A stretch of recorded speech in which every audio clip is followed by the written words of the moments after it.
Welcome to the Reclaim Your Rise podcast. My name is Lauren Bongiorno, nationally board certified health coach and founder and CEO of Risely Health, where we help people and families impacted by type 1 diabetes take ownership over their lives so that they can transform with more freedom and confidence. Everyone has a different reason to be here. You might be seeking knowledge, support, or community, but at your core, I know that you long for something deeper. You're here for transformation. And that's what the Reclaim Your Rise podcast is all about.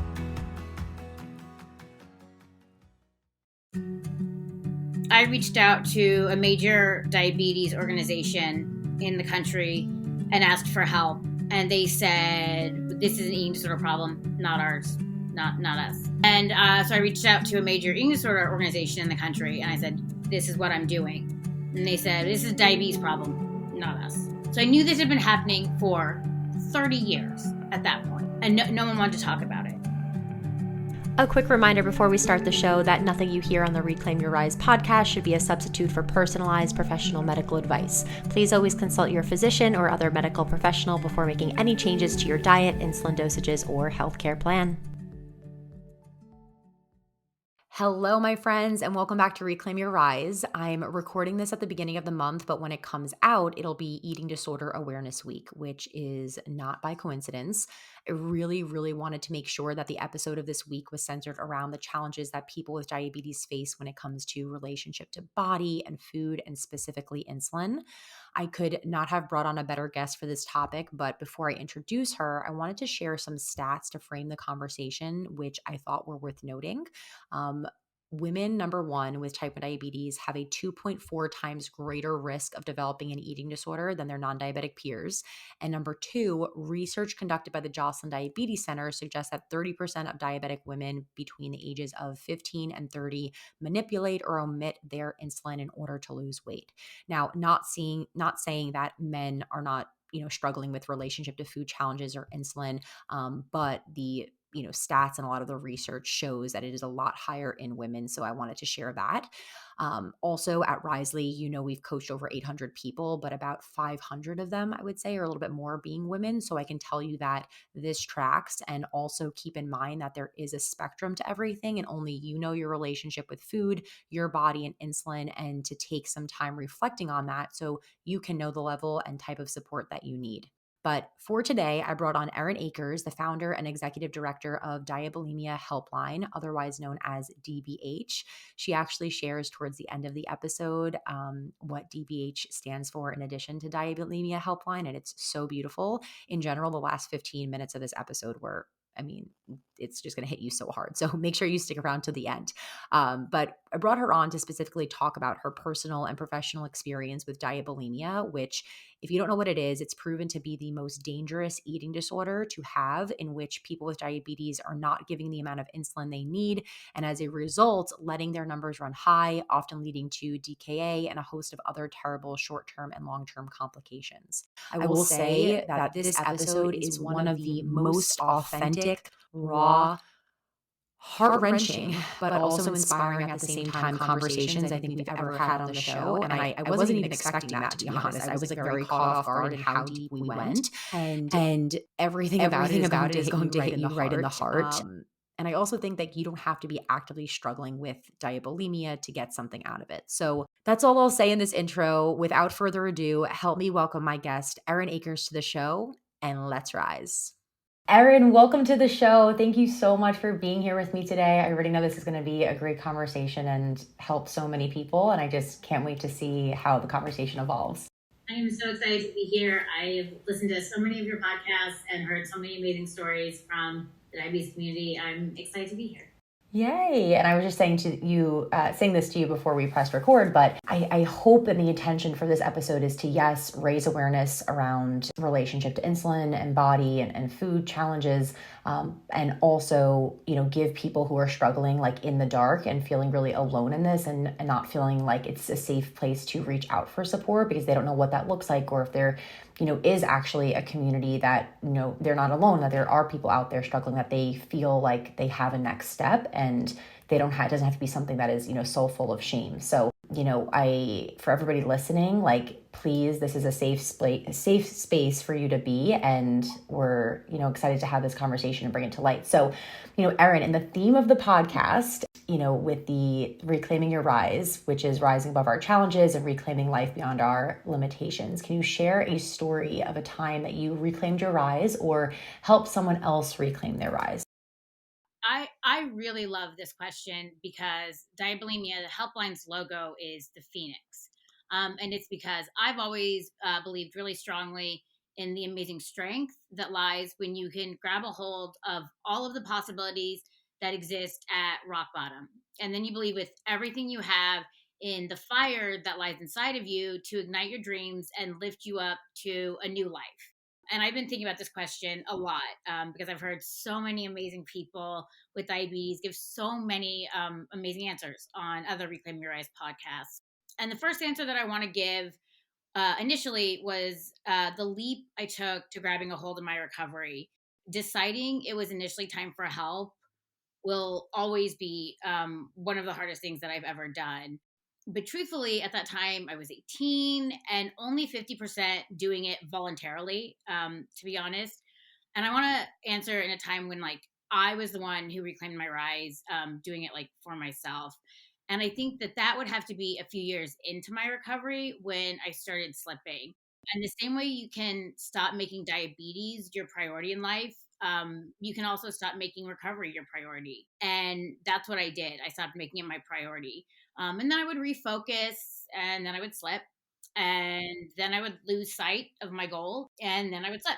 And it's called the Recovery-Relapse Cycle. And if you don't allow yourself the grace to make mistakes, you fall deeper and deeper. And I allowed myself no mistakes, no grace, no forgiveness. And the disordered eating behaviors crept back in. And before I knew it, I had been using diabulimia behaviors for months and months and months. And this is all while I was running Diabulimia Helpline. And in January of 2012, after another late night DBH board meeting, where I said nothing of my own struggles to the top experts in the world on diabetes and eating disorders, so embarrassed that I could fall again. I am surrounded by the best of the best in this field, and I didn't utter a word. And they all left. And then in the middle of the night, I got up to get a glass of water, and I fell just on like carpeted hallway, and totally would have been no big deal. Well, I shattered 7 bones in my leg and nearly snapped my tendon. I had to be rushed to the hospital where it took 6 hours, 2 hours longer than it was supposed to, um, 13 steel screws and 2 steel plates to get all of the bones realigned. And when I woke up, my leg had been left open due to all the swelling from the metal that was inside.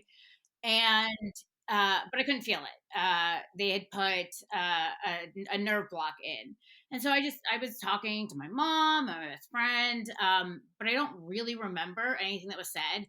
All I remember was thinking, "Oh my god, they're going to figure it out. Like they're going." Like what I'm doing, they're going to take my eating disorder away from me. They're going to realize I'm back in it. And I kept saying I had post surgery fog, but I was legitimately like petrified. Sometimes like stopping mid sentence, just lost in thoughts of how I could explain away my injury because they would like take me for bone density tests and my bone density was fine. They would take me for a different test and like my blood test would be fine. And they could not figure out how a healthy young woman could shatter 7 bones falling on carpet. And I couldn't figure out how I was going to explain this away. And it's all I was trying to do.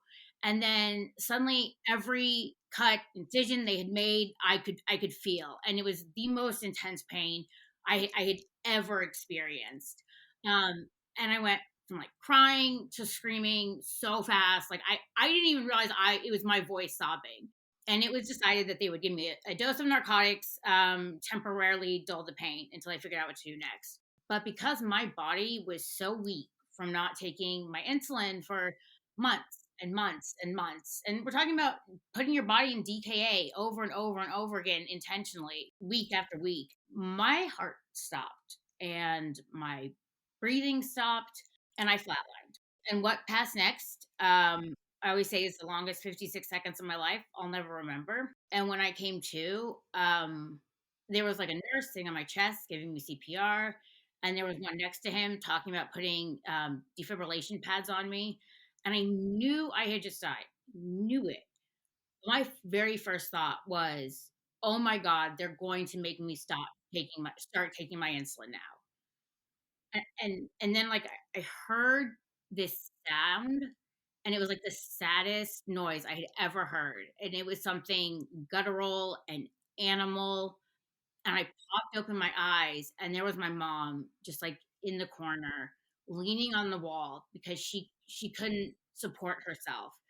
And the look in her eye was something I had never seen, not on like TVs or movies or anywhere. And it was this look that said, my baby girl has just died, one of pure pain.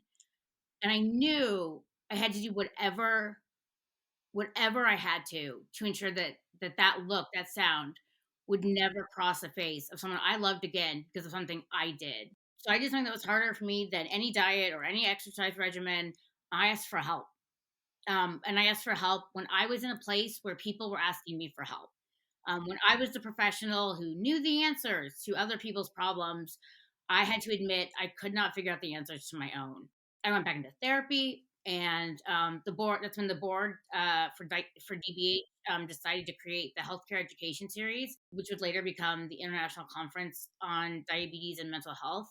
Um, it became so clear that just because we're professionals doesn't mean that there's not a whole world of learning for us to be doing, almost more so. And just because we've been in recovery for so long, or we've been on top of it for so long, doesn't mean we can't fall. And so I think that for me is really what I lean into, because I was so sure I had it. I was so sure I was done. I was done with it. And then I wasn't. And so I think having to ask for help that second time was so much harder. And so I'm so much prouder of what I accomplished from that, because that climb back up felt so much more. I had so much more shame from it. Oh, wow. So much to unpack there. Thank you for sharing that, with us. Was why the second time was so much harder, maybe because you felt like, well, if I relapsed, then who's to say that I'm not going to reach out for support next time and relapse again? Yeah, absolutely. I think there was the fear that if I admit that this was a real relapse, then then any time could relapse. If I can relapse once, what was to stop me from relapsing a second time or a third time or a fourth time? I was unwilling to acknowledge that recovery was not linear.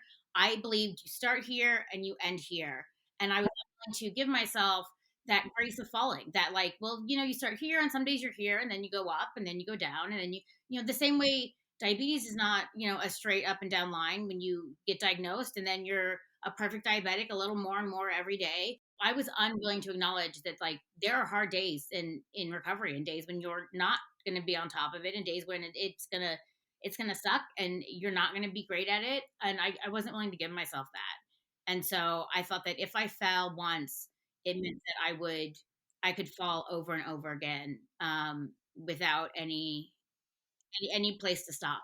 A lot of the questions that I have, and probably a lot of people listening have right now, is like what you do when you feel like you are having a day that is relapse, like that you feel like you're going to relapse, or maybe not even using that word, maybe feeling not as strong and committed to your recovery journey, and questions on, where's your relationship with insulin today and yourself.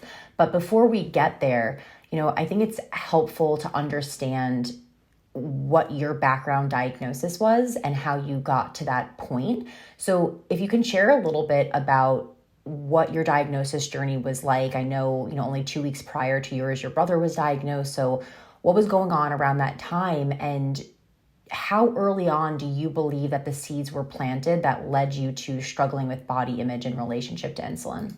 Such great questions. Okay, so we'll start with my diagnosis journey. So yeah, my brother was diagnosed 2 weeks before me. I have kind of a fluke diagnosis story. He has a very typical diagnosis story. He had all your typical symptoms. He was losing weight. He was thirsty. He was peeing a lot, all of your beyond type 1 classic signs.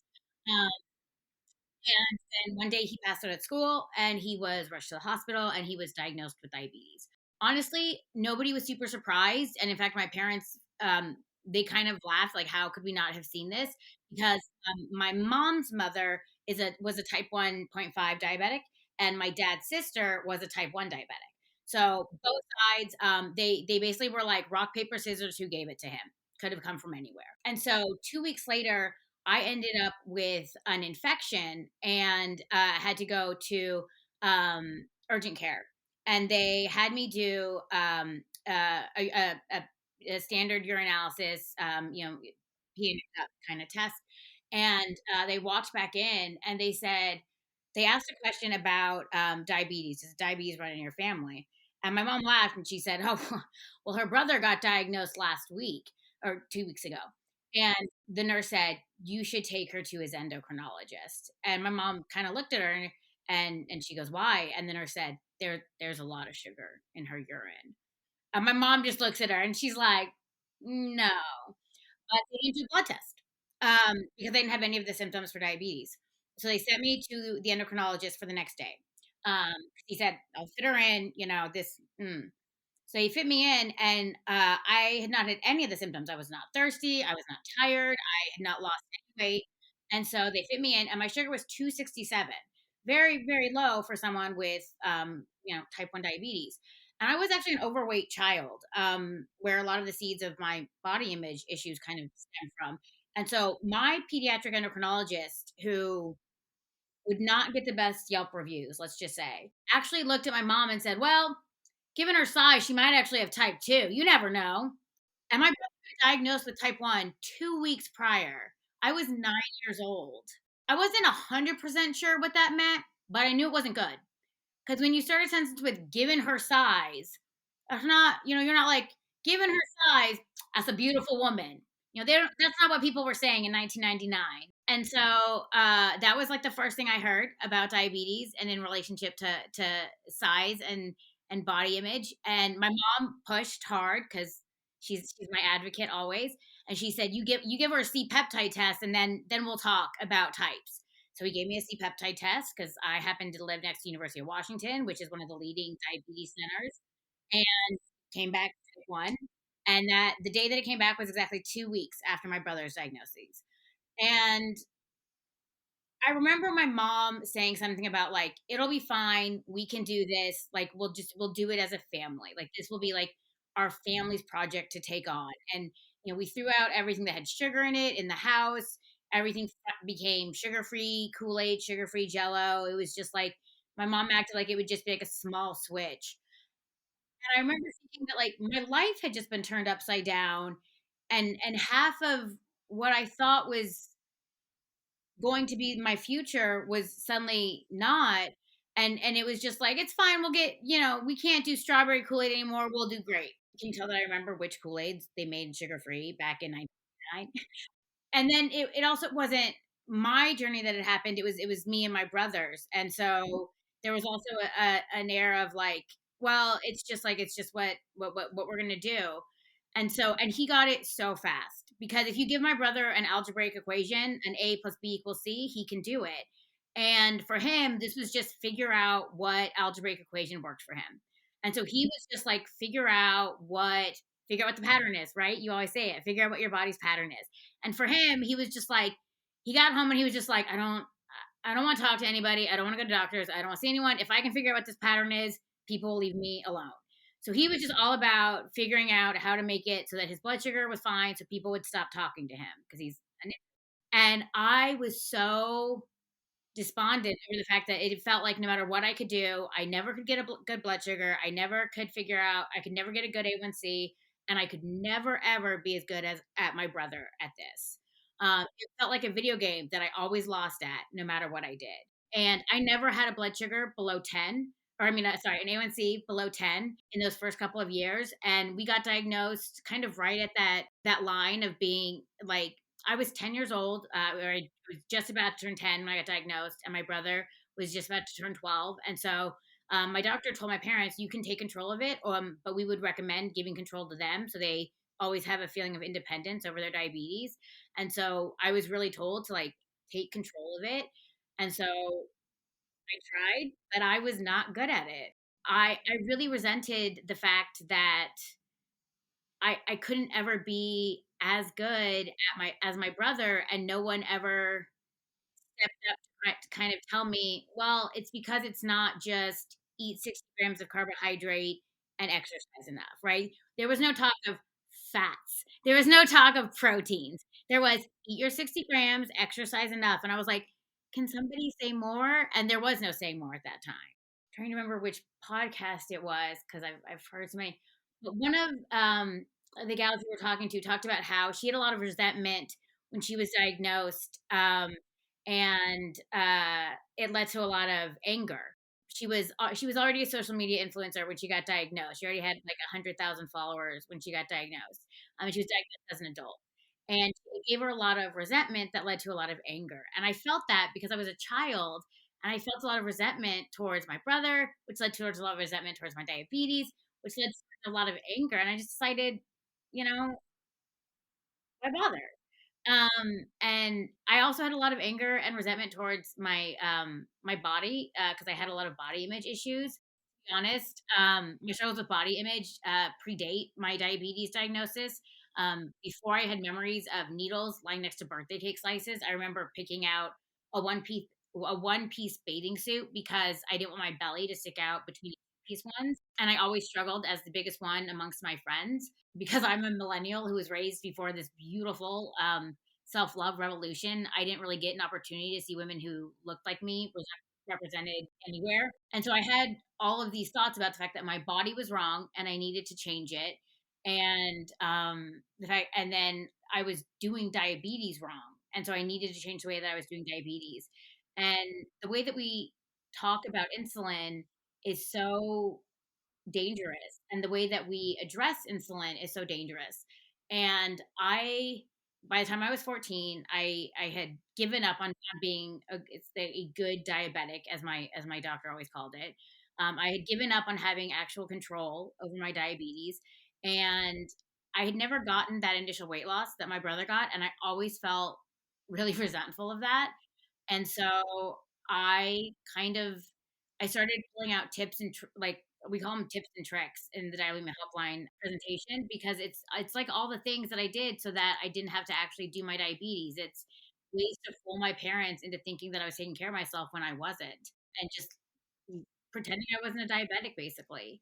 And then eventually when I was 14, I figured out that by not taking my insulin, I would lose weight. And that's when it all bad to really bad. And it went from, binging episodes in my room and hiding the candy under the bed to binging episodes in my room, followed by an episode of DKA. Nothing, no weight happens, and the start of a very, very dangerous road for me. I mean, what you just said is so crazy that at the age of 14, you had given up on the idea of being a good diabetic. And that is such a young age to give up. And I'd imagine, even just before we started recording, you were talking about how, something happened with your house. Now you're a house owner and you were like, I call my mom first thing, right? So it sounds like you do have a great relationship with your mom, and that she was just doing the best she could with what she had then. And even I had my mom on the podcast at the end of last year, and we were talking about relationship to food stuff. I don't know if you listened to that episode, but I was like, were you even like thinking about, hey, the way we talk about food as a family, or, we don't want it to, lead to an eating disorder? She's like, absolutely not. She was like, that was not even in my mind that those things were connected. And I actually found a stat on the Diabulimia Health, the website you have, and it was talking about women and type 1 diabetes have a 2.4 times greater risk of developing an eating disorder than their non-diabetic peers. And I'm like, I am so grateful that this is a conversation that we're having today, not only for us as a way to heal from what led as children to, our relationship to food as adults as type 1s, but also for the parents who have kids, and especially kids that are, women who they can just be more mindful of the way that we talk about food instead of good and bad food. Like, these are easier to bolus for foods, more challenging to bolus for foods. Like the intentionality there is so, so, so key. But, for you, it really sounds like it wasn't as simple as your doctor or your parents just being like, give more insulin, or, we need to, you just watch your numbers more and you need to do this better. Like it was so deep rooted, and no matter what they said, it was about you, the way that you were identifying with yourself, the way you saw yourself in the mirror when you looked at, yourself every day, and really comes down to self-worth. So, I mean, how long did you hide that for, would you say, like that wound? I mean, how long did I hide my disordered eating? I think since I was a child. I never had like a healthy relationship with food. I always used it for emotional reasons. There's a really great book that we recommend to a lot of our clients who have really have zeroed in on their relationship with food as being one of the most toxic parts of their life, and it's called "Feeding the Hungry Heart" by Janine Ross, and it really talks about the emotional eating aspect outside of diabetes, outside of an eating disorder. For so much of us, our complicated, whatever you want to call it, relationship with food started long before a diabetes diagnosis, started long before an eating disorder. Um, Americans in general, anyone in the Western world, tend to have a really skewed relationship with food. We don't look at food the way that most of the world does, and so we tend to, as a Western society, be more likely to have eating disorders in general already, and have disordered eating patterns already. And then you start to add in things like diabetes, where we're told exactly what to eat and we're told exactly how to eat it. Your episode on perfectionism was like, I mean, gold to my ears. We have an entire section in our presentation on perfectionist tendencies, that diabetes doesn't just create perfectionist tendencies, but if they're already there, it perfectionist tendencies. And people with diabetes are more likely to relapse with an eating disorder than people without, and that's because of things like perfectionist tendencies, where you tell someone with diabetes, well, like a 60% time in range is great, but you know what's better? 75%. And you know what's better than that? 85%. And you know what's better than that? 95%. And my perfectionist tendency that has been tracking food or trying to reach a macronutrient, deficient, like either deficiency or efficiency, depending on kind of what I'm doing, finally goes, okay, I'm going to put that to the side and do something different. I'm going to have perfect numbers. And then when I can't hit my perfect numbers, I relapse, because I realize if I can't be a perfect diabetic, why try at all? And most of the people that come to us are trying to hit this level of perfection that doesn't exist. And it doesn't exist in diabetes, and it can't exist in your food either. And so many of them are like, I want it all or nothing. And you can't have either. You have to have some. Like, oh, I loved one of your episodes where you were like, yeah, I actually eat pizza. Do you guys think I don't eat pizza? And I go back for seconds sometimes. I grab a slice and then I tell myself, if you want seconds, girl, go back and get seconds. And it's the intentionality, right? Like, it's knowing I can get seconds. It's giving myself permission to go get seconds. And I love that, because one of the ways that the only way you can really treat an eating disorder is by teaching someone how to eat intuitively. And if you tell a diabetic to eat intuitively, they think, well, you're telling me that I'm going to go eat a whole pie, cherry or pepperoni. And you're like, no, I'm telling you, you can eat a piece of a pie. And if you want a second piece, go have it. And if you want the whole pie, go have it. But you need to do what's right for you in that moment and give yourself the chance to do it, the option to do it. Because when you tell yourself you can't, that's when you eat the whole pie. And I have eaten whole pies, cherry and pepperoni. Oh, I relate to that, and this topic energizes me so much, Erin.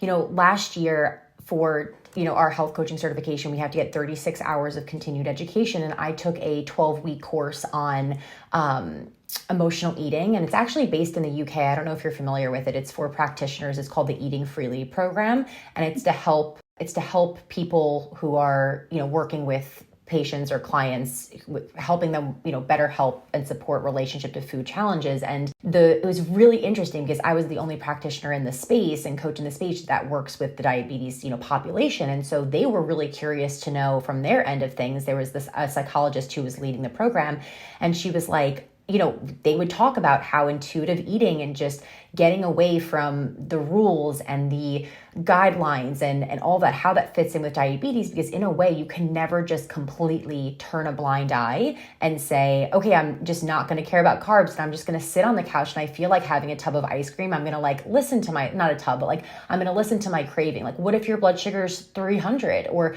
400 in that moment? It is such a journey to get there. But my perspective on this, because I do come from, I had that perfectionistic tendency and went through, about 5 years of what felt like prison in my mind of relationship to food challenges. And I am truly I would say almost 100%, if 98%, healed from that. And it is possible. And the way is really, in my eyes, learning your body's patterns, because if you can learn how to more effectively give insulin for, let's say, pizza or ice cream or tools and tactics, it does allow for more freedom, because now it's not a trade-off. It's not, okay, I can intuitively eat the food, but then my blood sugar is going to go to 400 and then I'm going to get in this cycle of then I'm going to want to restrict again, and then it leads to the emotional eating or the binge. You can kind of have a little bit of best of both worlds, but also at the same time know that there's a trade-off. You're not going to be 100% time and range if you are doing those things, but you will be closer to 100% happy because it's more sustainable. I always say, what's the point of having a good blood sugar if you're not having a good life? I mean, what are you gaining? If your A1C is, you know, zero point 0.5 better and you gain an extra 3 years, what's the point if those are miserable 3 years and the 30 years that came before it were awful? We talk about people relapse when they are more like people who have lower A1Cs by, I think it's 1.2 points. I'd have to look up the statistics exactly, but that more under 6, so it's 5.5 and under, are more likely to end up with higher mental health disorders, higher eating disorder numbers, because what are they doing to keep themselves in those range? Usually they're on keto diets that are very, very strict, that don't allow any room to have cheat days or wiggle rooms or whatever you want to call them. It gives them absolutely no freedom to just live life. It usually involves, no room to not exercise on a day when they don't feel like not exercising and not feeling good. Just let their body listen to their body. And today my body's sick, and today my body wants to not go to the gym. Today my body needs to rest.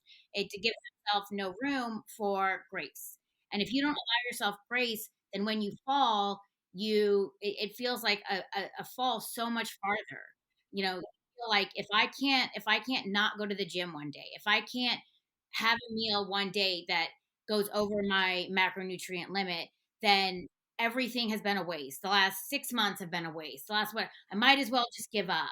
And so you really need to listen to that voice that says it's okay. You don't need to be perfect every day. It will be okay.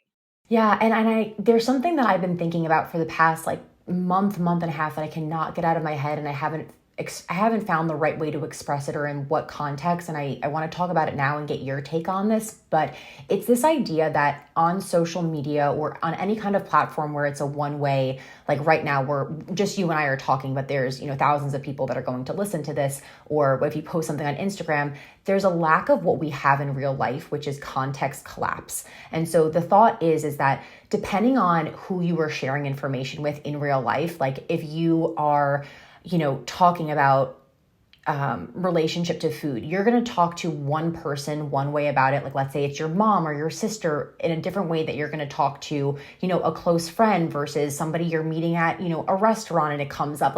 Just in different contexts, you're going to change the details the more you know about the person that you're talking about. And so all this to say, I think what gets challenging around one-sided platforms and media is that this is a message that really should be shaped to the person that is specifically listening to it, because we're talking about here, somebody's going to resonate to that about if they're a perfectionist and they have a 5.7 A1C, what they need to hear in context of in the context of this conversation is, hey, letting go is what's necessary. Learning how to go outside your comfort zone is going to help you to grow, not just eating the same foods, not weighing your food all the time, not just doing this, and this, and living in your box.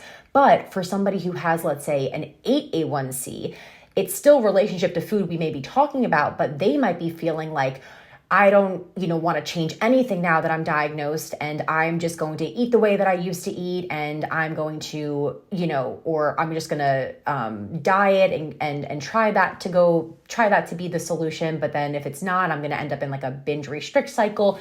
So it really does depend on the person, but relationship to food does play a role no matter kind of like where your A1C is at. Does that make sense? I haven't practiced articulating that yet, so and I wasn't planning to, so I hope it can hope it resonates. But ultimately also to say, that's why you can post something on social media and then get one person to respond being like, "Oh my God, that resonates so much," and the other person being like, "Did you consider X, Y, and Z?" And like, I don't really think that message. And I'm just like, like if I was talking to you and I knew your background, I'd probably frame it differently, but it's hard to do and make everyone happy. But I think that's where it comes from.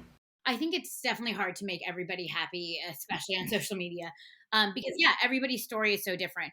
And one person who's coming to me and is talking to me and who does nothing but binge, and someone else who comes to me and talks to me does nothing but restrict.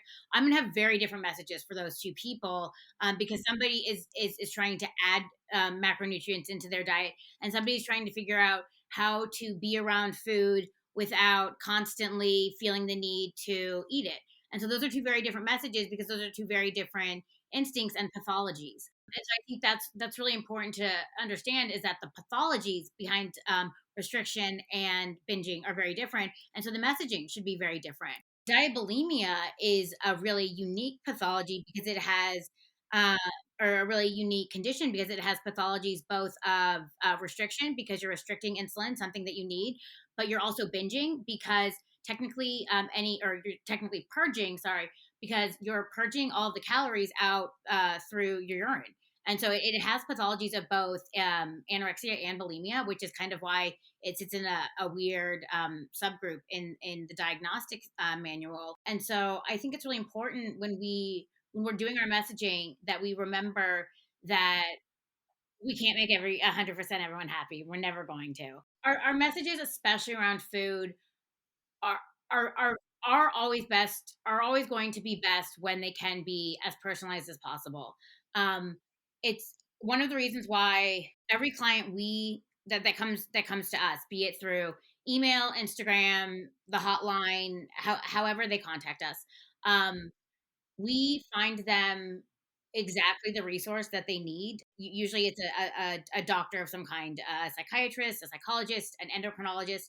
And the person that we find for them is someone who is experiencing both diabetes and eating disorders, and it's somebody that's tailor fit for them. It not and it and if you call me from the middle of the Appalachian Mountains, there's probably not going to be someone in your area, if we're being honest. And the amount of training I can do for a doctor in the Appalachian Mountains, I'll do my best, but it might only go so far.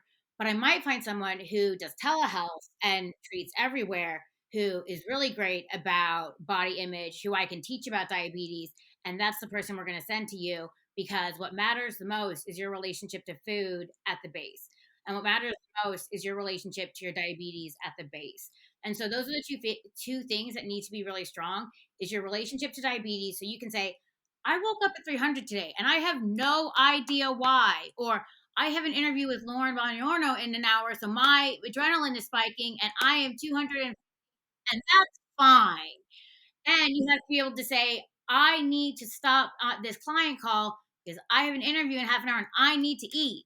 Like you have to be able to do those two things because food has to be something that you know is critical, and insulin has to be something you know is critical, and both have to be something that you're like, oh, I messed up today. Oh, that's not good. And you have to be able to say, we had a Super Bowl party yesterday, so we had pizza. I know you had pizza yesterday.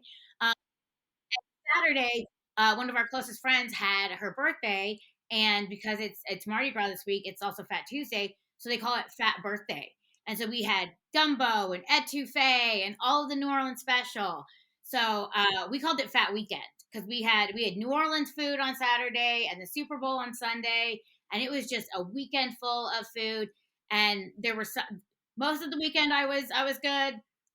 Some of the days I was some of the it wasn't always the perfect weekend, but knowing that like that's fine. I had a great weekend. I had two parties. I got to see so many friends and family, and like the fact that like that's what I focus on.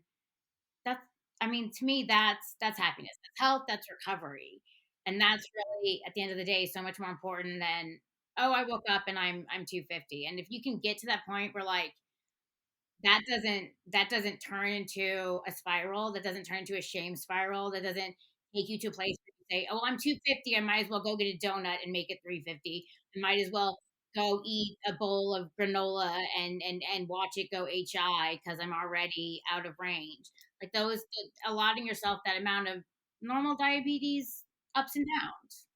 Right. And the relationship to the number is so important because you can have usually two extremes of imbalance happen. One is somebody sees a high number and is very attached to that and says, okay, now I have to go into a period of restriction. Okay, I'm fasting for the rest of the day, or I'm, only eating vegetables or whatever it is in their mind. And then eventually that has an end, right? That rubber band's going to snap because that's not sustainable. You're not really nourishing your body.